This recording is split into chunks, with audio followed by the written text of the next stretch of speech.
নিরন্তর ইসরায়েলের হামলায় গাজার পরিস্থিতি বর্তমানে অত্যন্ত ভয়াবহ এবং সংকটাপন্ন। গাজায় খাদ্য নিরাপত্তা অত্যন্ত খারাপ। প্রসঙ্গত গাজার কিছু অংশে ভয়ঙ্করভাবে দুর্ভিক্ষজনক অবস্থা চিহ্নিত করা হয়েছে। গাজার স্বাস্থ্য ব্যবস্থাও মারাত্মক চাপের মধ্যে আছে। জখম ও মৃত্যু এবং ওষুধ সরঞ্জাম ও ব্লাড ইউনিট খুব কম। ইউনিসেফ এবং অন্যান্য সংস্থার প্রতিবেদনে দেখা গেছে অনেক শিশু ও নারী মারাত্মকভাবে পুষ্টিহীনতার শিকার। গাজার অনেক মানুষ বারবার তাড়া খেয়ে পাল্টাপাল্টি শরণার্থী শিবিরে রয়েছে। স্কুল, সরকারি ও প্রাথমিক স্কুলগুলো প্রায় বন্ধ হয়ে গেছে সবটাই।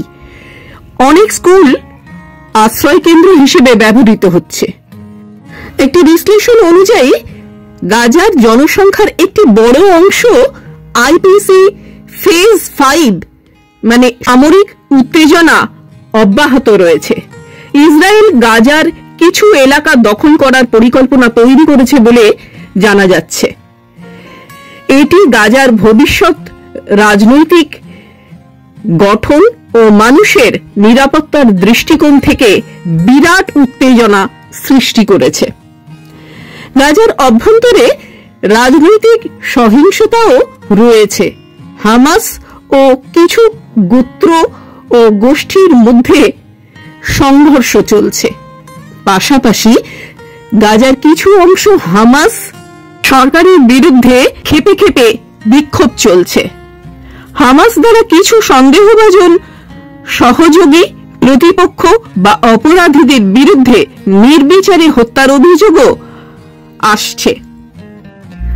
বিশেষজ্ঞদের মতে শীতকালে গাজার পরিস্থিতি আরো মারাত্মক হতে পারে বলে মনে করা হচ্ছে, কারণ পরিকাঠামো ধ্বংস, পানির সমস্যা ও শীতজনিত রোগ আরো অনেক বেশি বাড়তে পারে বলে বিশেষজ্ঞরা মনে করছেন। পুনর্নির্মাণ ব্যাহত হচ্ছে এবং অনেক এলাকা এখনো ধ্বংসস্তূপে রয়েছে।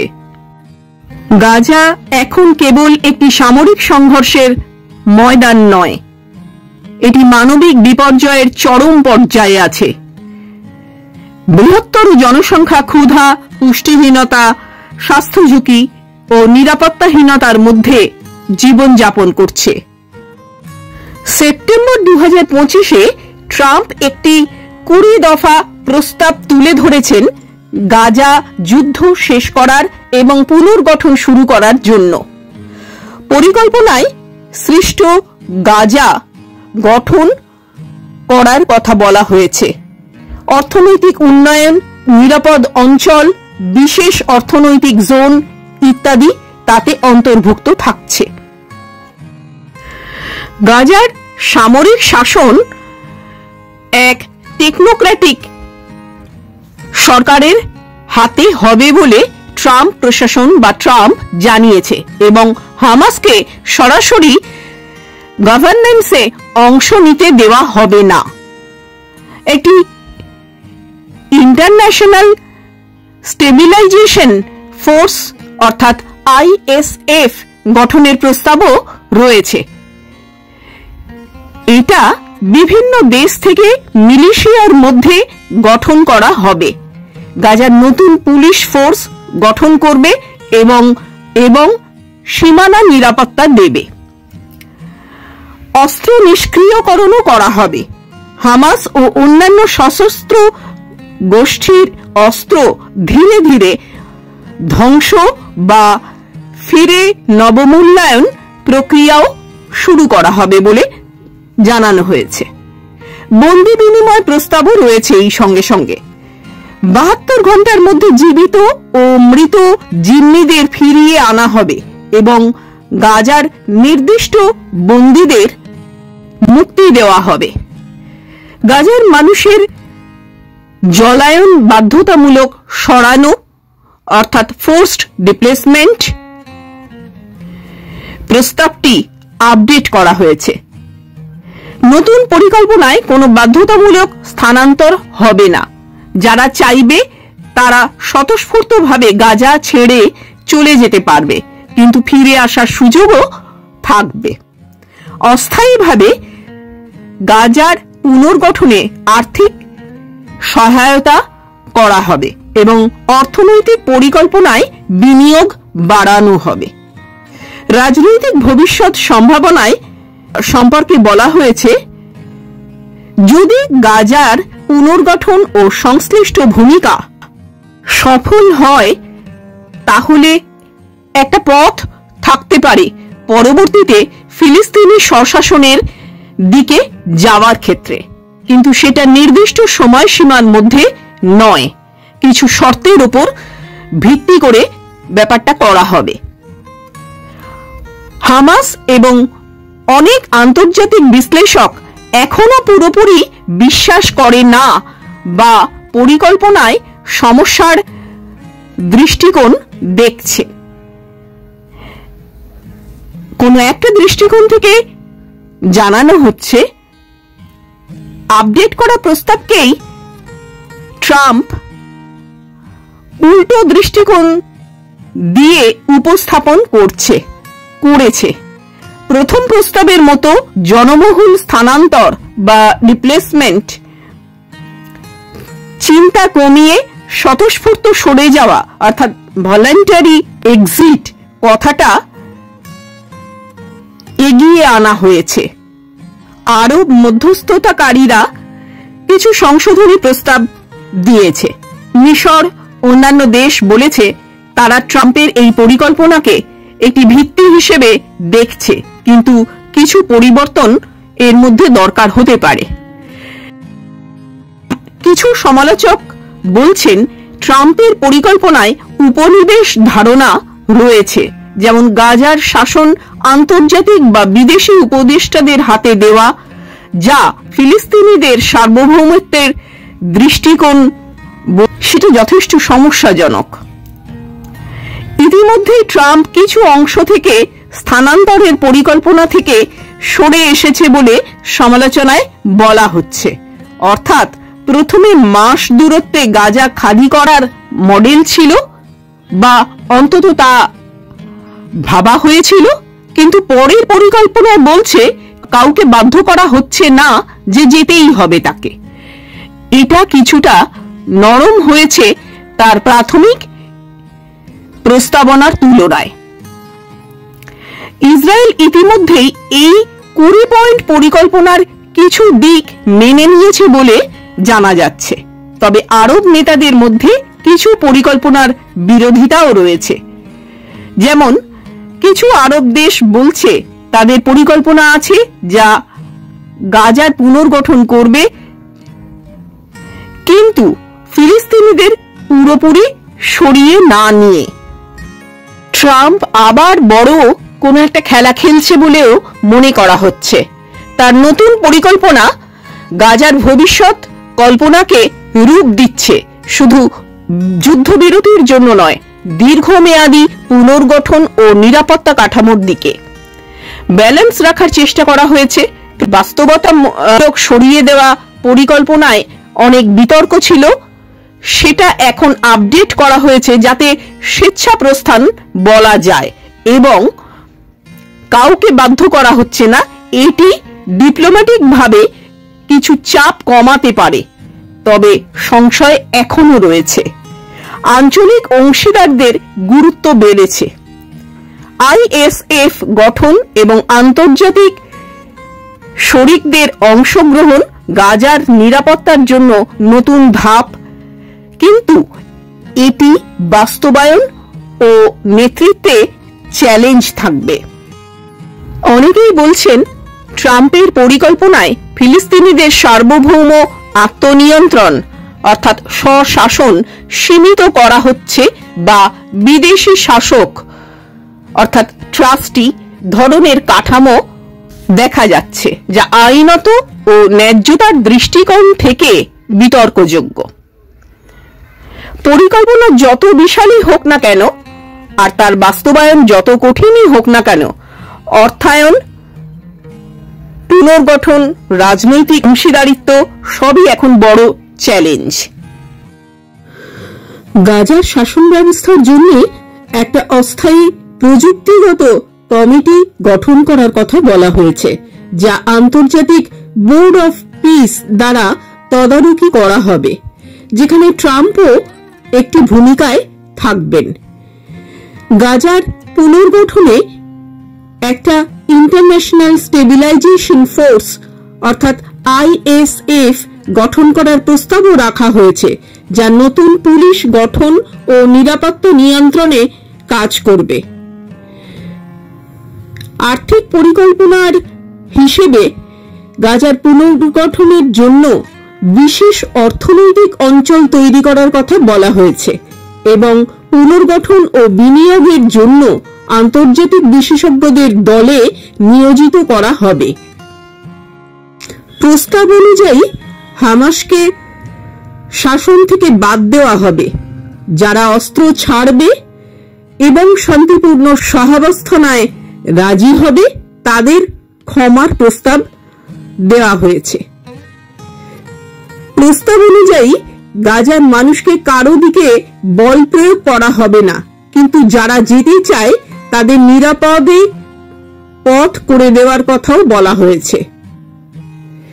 শান্তি ও সহিংসতা হয়তো ভবিষ্যতে কমতে পারে যদি যুদ্ধবিরতি সফল হয় এবং ইসরায়েল ধীরে ধীরে সেনা প্রত্যাহার শুরু করে, তাহলে গাজার শান্তি পরিস্থিতি কিছুটা স্থিতিশীল অবশ্যই হতে পারে। বিশেষ অর্থনৈতিক অঞ্চল এবং বিনিয়োগের প্রস্তাব গাজার অবকাঠামো উন্নয়নে সহায়তা করতে পারে। নতুন কাজ, বুনিয়াদি অবকাঠামো যেমন সড়ক, হাসপাতাল ইত্যাদি তৈরি হতে পারে। প্রযুক্তিগত কমিটি এবং আন্তর্জাতিক বোর্ড যদি কাজ করে তাহলে স্বল্পমেয়াদে রাজনৈতিক স্থিতিশীলতা আসতে পারে এবং ক্ষমতার অপব্যবহার কম হতে পারে যদি ভালোভাবে তদারকি করা হয়। যদি না তদারকি ভালোভাবে করা হয় তাহলে অবশ্য অন্য কথা। যুদ্ধবিধ্বস্ত গাজার জন্য মানবিক সহায়তা বৃদ্ধি পেতে পারে, যা বাসিন্দাদের জন্য জরুরি সুফল হতে পারে। কিন্তু ঝুঁকি ও সমালোচনার দিকটাও হেলাফেলা করার বিষয় নয়। স্বদেশ ত্যাগ বা বাস্তুচ্যুতি যদিও বলা হয়েছে বল প্রয়োগ করা হবে না, তবে অনেক সমালোচক মনে করছেন যে পরিকল্পনায় জনগণকে গাজার বাইরে স্থানান্তরের অপশন রয়েছে, যা বাস্তুচ্যুতি বা দাবিহীনতার দিকে নিয়ে যেতে পারে। গাজার নিয়ন্ত্রণ ও সার্বভৌমত্ব নতুন বোর্ড অফ পিস এবং আন্তর্জাতিক ফোর্স গড়ার গাজার স্বায়ত্তশাসন ও সার্বভৌমত্ব প্রশ্নবিদ্ধ করতে পারে, বিশেষত যদি গাজাকে হামাসের শাসন থেকে মুক্ত করা হয়, তাহলে অনেক প্যালেস্তিনিয়ানই এটি দখলদারিত্ব হিসেবেই দেখবে। সত্যি বলতে কি, এই চুক্তির কার্যকর বাস্তবায়ন বস্তুতই কঠিন। পরিকল্পনায় অনেক দিক অনির্দিষ্ট বা অসম্পূর্ণ, যেমন সুনির্দিষ্ট রাজনৈতিক ক্ষমতা, সীমা, দায়িত্ব ও তদারকির কাঠামো, অর্থায়ন এবং রাজনৈতিক বাস্তবায়ন। কিছু আরব দেশ, আন্তর্জাতিক গোষ্ঠী এবং প্যালেস্তিনিয়ান গোষ্ঠী পরিকল্পনায় আপত্তি জানাচ্ছে।